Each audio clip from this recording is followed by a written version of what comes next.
إذ قال يوسف لأبيه يا أبت إني رأيت 11 كوكبا والشمس والقمر رأيتهم لي ساجدين.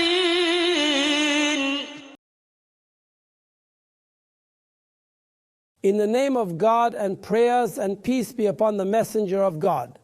When Joseph presented the interpretation of the king's vision with an integrated strategic plan to manage the economic file until the famine ends, the king sensed the genius of Joseph, peace be upon him, as Egypt had been spared an imminent catastrophe through God's kindness and his efforts when he worked by the law of causality.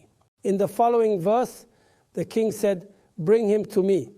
And when the envoy came to him, he said, "Go back to your master and ask him about the intentions of the women who cut their hands.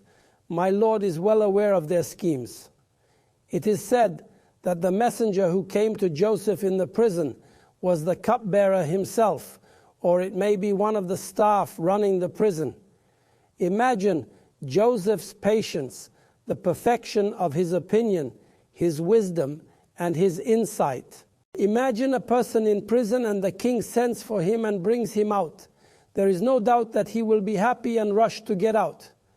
But Joseph hesitated and sent the messenger back to the king to ask him about the women who had their hands cut.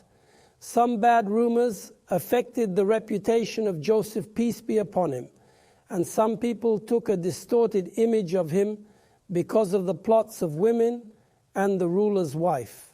This matter was not neglected by Joseph because it affected his person as a preacher to God and to goodness. Therefore, he wanted to prove his innocence publicly before he becomes involved in the administration alongside the king and begins implementing his plan to save Egypt.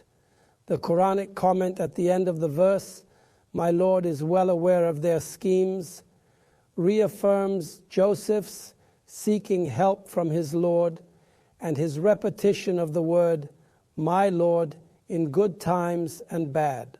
Joseph seeks help from God's vast knowledge surrounding the past, the present, the apparent, the hidden, and everything. God is aware of these women's motives and their secrets. So Joseph, peace be upon him, refused to leave prison until the charges against him were investigated again and his innocence was publicly proven.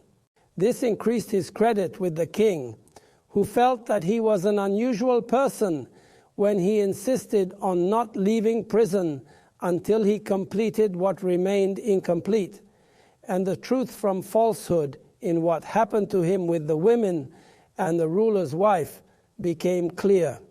In the following verse, he said, "What was the matter with you, women, when you tried to seduce Joseph?"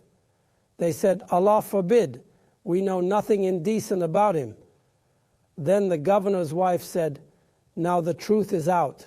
It was I who tried to seduce him, and he is telling the truth." The king personally investigated the case and gathered the women, including the governor's wife. When the investigation is undertaken by the person with the highest authority in the state, the matter differs in terms of firmness. Based on his certainty of the Joseph's innocence, the king directed the question and accusation to the women and said, "What was your purpose when you seduced Joseph?" The women immediately replied to him that they did not know about him doing any wrong, whether small or large. After their silence, the governor's wife spoke in a confession that contradicted her history when she took revenge on Joseph and was the reason for his imprisonment. She said that the time had come for the truth to emerge and that she was the one who tried to seduce Joseph and that he was truthful. We came across two testimonies about the truthfulness of Joseph, peace be upon him, one from the cupbearer and the other from the governor's wife. These two testimonies are significant because they came from two people with whom Joseph lived. He lived with the governor's wife in her house and with the cupbearer in the prison. The next verse, this is so that he may know that I did not betray him in his absence, and that Allah does not guide the scheming of the betrayers. In this verse, a continuation of the governor wife's confession of her mistake and her testimony of Joseph's innocence. Scholars disagreed, some of whom said that she meant not betraying her husband. This possibility is unlikely because her husband had died at that time. Some scholars said that she meant Joseph, peace be upon him. We will see the prevailing opinion in the next episode, God willing.